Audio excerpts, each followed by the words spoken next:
이제 감정평가로 15% 내에 출제되기 때문에 6문제 정도가 지금 출제되고 있고요. 자, 그 중에서 이제 계산 문제가 한두 문제 나올 수가 있는데, 계산 문제는 목표를 하지 않도록 합니다. 그리고 이제 전체 이론을 보면 앞부분하고 제 뒷부분이 있어요. 그래서 저 가운데 이제 3방식 6방법, 이것은 이제 다음 주에 다루게 될 텐데, 좀 어려워요. 그래서 이건 개념만 이해해도 충분하고요. 계산 문제는 목표로 해서는 안 돼요. 요약집이 9인 정도면 넘쳐요. 요약집이 제가 계산살이 좀 넣어놨죠. 그거 넘어서는 것은 의미가 없어요. 그러니까 내가 꼭 계산 문제를 풀고 싶다. 그러면 꼭 풀어야 할 필수 문제. 그거 좀 넣어놨으니까 그 정도 연습하시면 돼요. 그 다음에 예상 문제 풀 때는 난이도 좀 높은 것은 너무 스트레스 받지 말란 말이에요. 항상 요약집 수준을 가지고 해결하면 되겠습니다. 자, 오늘은 좀 앞부분을 좀 살펴볼 건데, 우리 감정평가가 뭔지 정의부터 살펴보도록 합니다.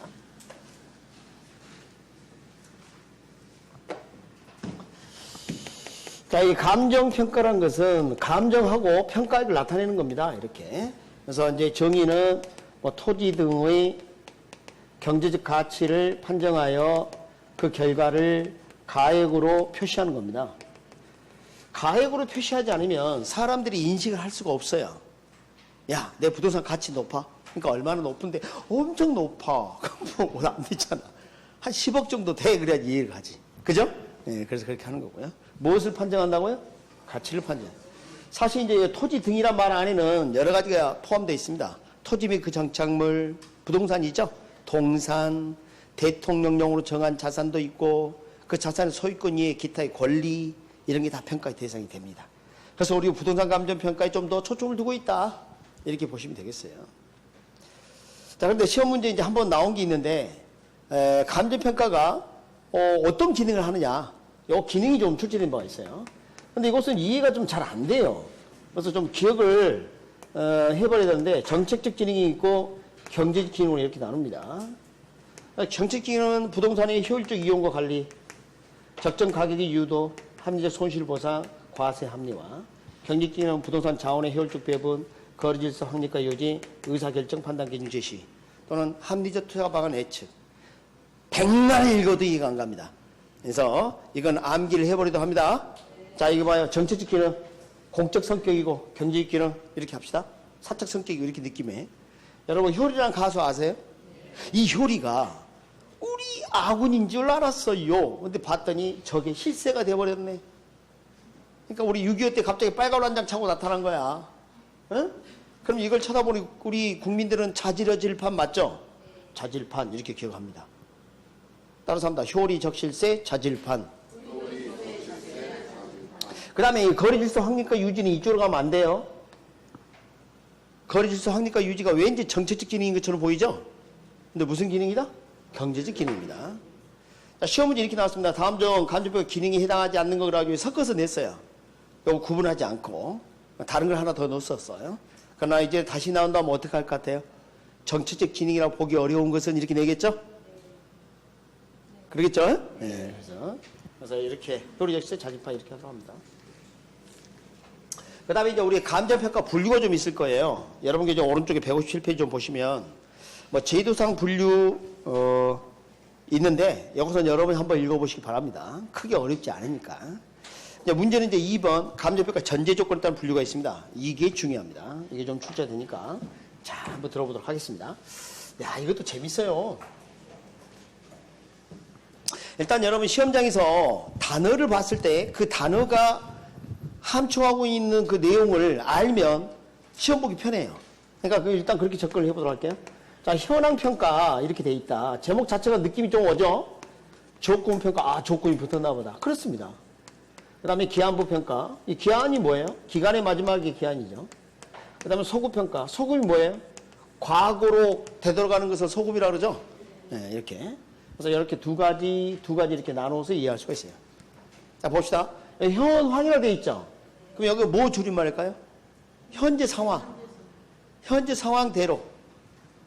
이제 예를 들어보면 이렇게 됩니다. 자, 예를 들어보면, 여러분, 주택 그러면 부동산이 2개예요? 그러는 거 아니야?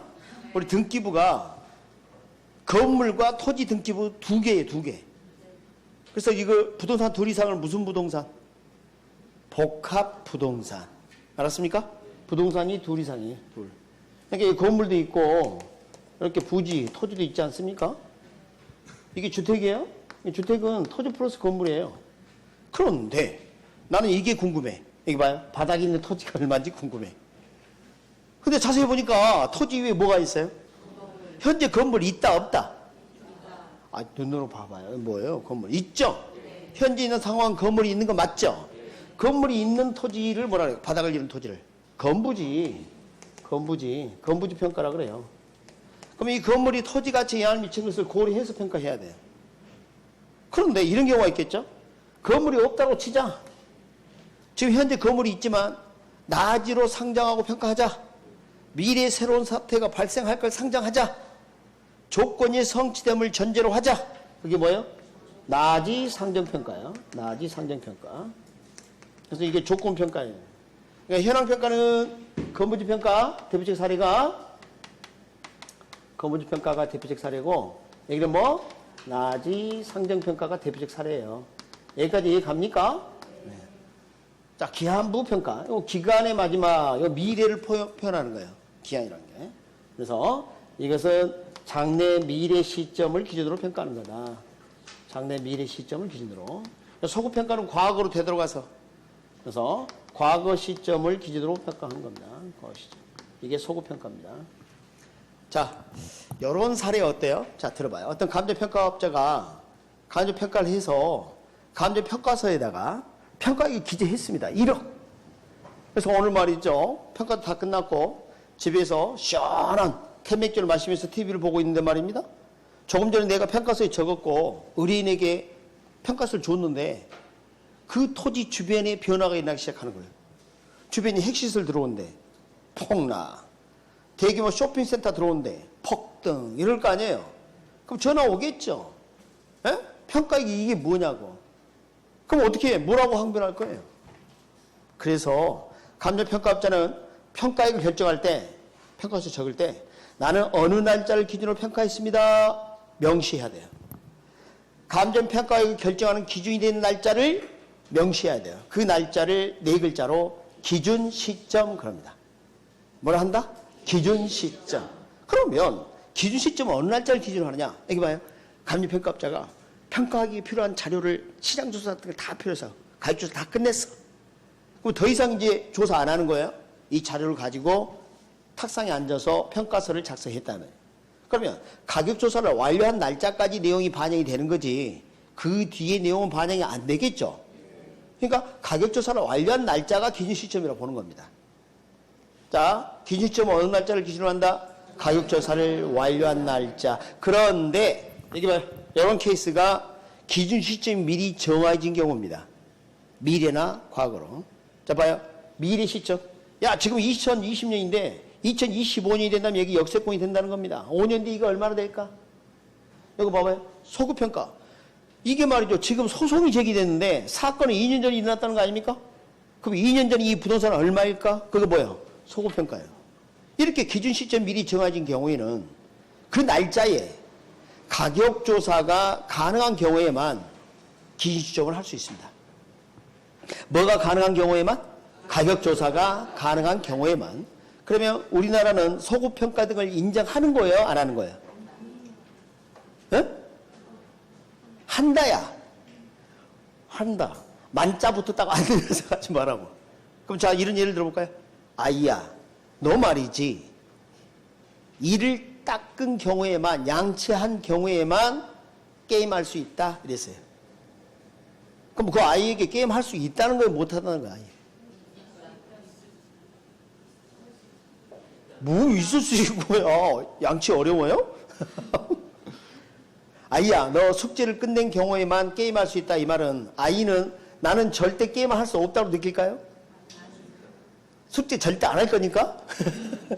여러분, 만자 붙었다 해서 안 된다는 뜻이 아니에요. 그걸 하게 되면 할 수 있기 때문에 가능하다는 이야기예요. 불가능하다는 게 아니라 가능할 수 있다. 그러니까 소급평가 등을 우리나라에 인정한다, 안 한다? 한다야, 한다. 정신 바짝 차립니다. 출제된 거예요, 그것도. 자, 그 만자 붙었다고 안 된다고 생각하시면 안 돼. 소급평가도 인정한다. 그래서 넘겨보시고 이제 페이지 158페이지 평가사 소속다른 분류가 있고요. 그 밑에 보니까 평가 기법상 분류 있나요? 거기 좀 보도록 하겠습니다. 기법상 분류. 자, 이 기법상 분류는 일단은 우리나라의 그 입법이 좀 미비돼서요. 규정이 조금 부족해요. 그러니까 지금 국회가 참 중요한 역할을 해야 한다는 겁니다. 이런 것들 보면 알 수가 있어요. 무슨 말이냐면 율사 출신, 그러니까 변호사나 검사, 판검사 출신들 있죠. 이런 분들이 국회에만 있어서는 안 된다는 겁니다. 그 비중이 너무 높아. 물론 머리 똑똑하고 사법시험 합격하고 그렇겠지. 그러나 사실은 그보다 더 전문가들이 훨씬 더 많습니다. 영역마다. 그게 법의 전문가고 건축에 관한 전문가, 도시구조에 관한 전문가, 경제에 관한 전문가, 세무 이런 거 필요하단 말이에요. 그래서 저는 이제 개인적으로 비례대표제가 활성화돼야 된다. 저는 그렇게 생각해요. 지역 구민들 너무 눈치 보지 않고 자기 전문적인 능력으로 입법을 해야 한다니까요. 그런 게 잘 안 되니까 이런 게 자꾸 뒤처지는 거예요. 근데 이번에 좀 안 좋은 일이 생겼지만 여하튼 간에 국회가 이제 법을 좀 잘 만들고 그래야 되는데 우리 좀 입법 미비 이야기 좀 해볼게요. 일단은 개별평가 이런 게 있어요. 자, 우리 감정평가는 부동산 물건은 개별로 평가하는 게 원칙입니다. 그런데 말이죠. 이 물건이 일처리 거래되거나 부동산 부분, 대상 부동산 부분 상호간 용도상 불가불의 관계에 있어. 이럴 때는 어떻게 할 것이냐. 그때가 이제 일괄평가예요. 자, 봅시다. 먼저 개별평가 예를 한번 들어볼게요. 여러분 필지 들어본 적 있죠? 그래서 지번이 보유된 토지 등기 등록단위 권리 구분하기 위한 법률적 개념이라고 배웠어요. 근데 이런 표현도 있었죠. 가격 수준이 비슷한 일단의 토지. 그게 뭐예요? 획지. 그러니까 이 토지 전체를 그대로 뭐 주차장, 상가 뭐 이렇게 이용했다면 가격 수준이 비슷한 일단 토지 하나니까 그대로 평가하면 돼요. 그런데 이런 경우는 어떻게 되냐 말이죠. 자, 번지수가 24, 25, 26 필지가 세 필지인데요. 자, 여러분 뭐 소유권이 다 다를 수도 있고 뭐 그럴 수도 있고요. 아니면 등기 등록이 따로따로 돼 있으니까 구분해서 매각할 수도 있고 그래요. 그런데 전체를 갖다가 상가나 주차장 또는 아파트의 한 동의 바닥을 이룬다든가 그럼 이거 뭐예요? 가격 수준이 비슷한 일단 토지 하나인 거죠? 일처로 거래되거나 용도상 불가분의 관계에 있는 거 아닙니까? 그러니까 무슨 따로 평가할 게 아니라 일괄해서 평가하지. 그러니까 봐봐요. 여기 주택. 여러분 주택가격 공시할 때 이거 일괄 평가합니다. 토지 따로 건물 따로 이렇게 평가하는 게 아니에요. 평가액은. 그게 원칙이라고요. 지금 이해하셨어요? 네. 여러분 이번에 내가 주택 샀는데 나 건물만 샀다? 이런 사람이 많이 있어요? 나 이번에 주택 샀는데 토지만 샀다. 주택은 토지 플러스 건물이에요. 그러니까 대개 이제 일처리 이용된다. 자, 이런 경우 어때요? 구분평가라는 게 있어요. 구분평가. 비록 한 개의 물건일지라도 가치를 달리하는 부분이 있다면 따로 구분하여 평가하라 그 말입니다. 자, 예를 들어서 이게 도로가 있는 토지라고 치죠. 이렇게. 네, 평수가 넓어요. 그러다 보니까 일단은 필지는 하나죠. 지번이 하나 붙어 있으니까. 그래서 도로에 가까운 쪽은 상가로 쓰고요. 이 뒤쪽은 주택으로 썼다면 가격 수준이 비슷한 일단의 토지 하나, 가격 수준이 비슷한 일단의 토지 또 하나, 획지는 두 개 아닙니까? 그래서 비록 한 개의 물건일지라도 한 개의 물건 맞죠? 한 개, 하나, 한 필지 뭐 이런 표현을 쓸 거란 말이죠. 가격 수준이 다른 가치를 달리하는 부분이죠. 가치를 달리. 이 가치를 달리라는 표현이 중요해요. 가치를 달리. 그럼 무슨 평가? 구분평가. 기억. 하나, 기억 이렇게 좋고. 자, 하나의 물건인데 가치를 달리하면 따로 평가하는 걸 뭐라 한다? 구분평가. 시험 문제 이렇게 함정합니다. 가치를 달리하는 부분을 따로 평가하는 것을 부분평가 그러면 왠지 맞는 것처럼 생각해요. 아닙니다. 그때는 뭐라 한다? 기억을 써서 구분평가 그럽니다. 구분하실 수 있겠어요? 네, 그렇게 해주시고.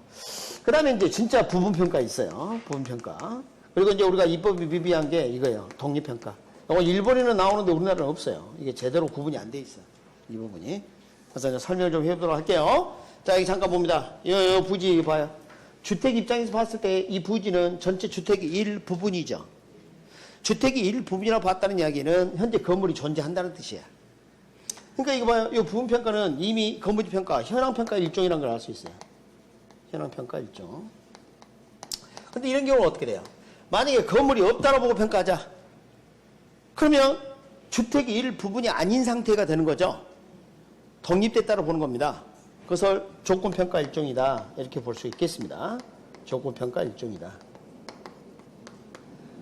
근데 우리나라는 어떻게 했냐면 부분을 평가할 수 있다 이렇게만 돼 있지. 이게 부분평가인지 독립평가인지 언급은 안 돼 있어요.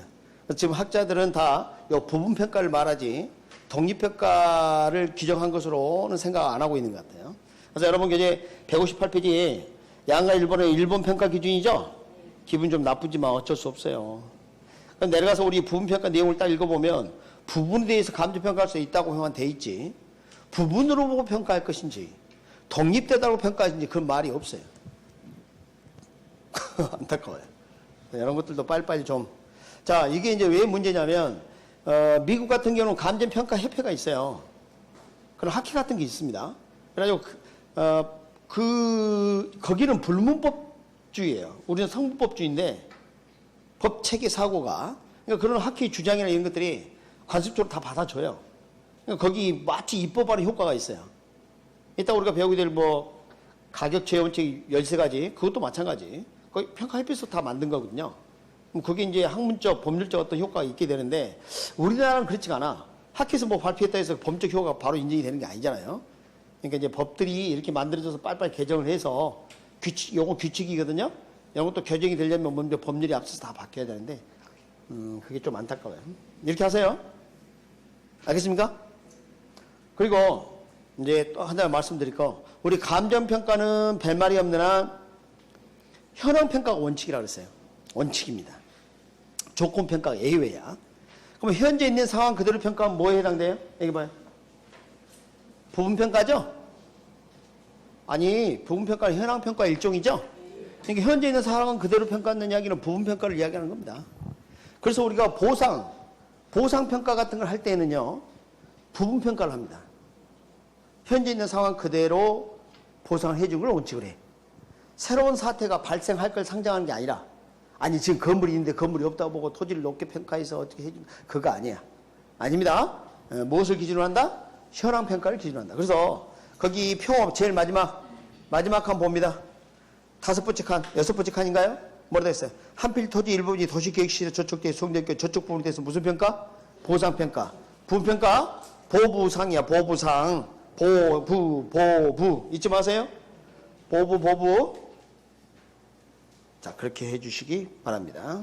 그리고 이제 오른쪽에 감정평가의 특별원칙은 우리 앞에서 부동할 때 일반 원칙 배운 적이 있었죠. 경제성 원칙 대신에 전달성 원칙이 들어가 있다는 걸 알 수가 있습니다. 왜 이걸로 넣었을까요? 여러분, 평가서를 작성하는데 비용이 지금 문제입니까? 객관적이지 못하고 설득력이 없다면 그 평가서는 의미가 없어. 자, 은행들이 담보대출을 해주려는데 그 부동산 평가액이 객관적이고 설득력이 없다. 그럼 그걸 근거로 대출해 주겠냐고요. 그죠? 그래서 전달성 원칙이 됩니다. 그래서 능안달 이렇게 기억하라고 합니다. 감정평가서들이 요즘 뭐 돈 벌기 좀 힘들다 해서 늘 안달이다 이렇게 기억하시기 바랍니다. 늘 안달? 발음이 비슷하잖요. 응? 자, 그리고 이제 쉬는 시간 좀 갖도록 하겠습니다.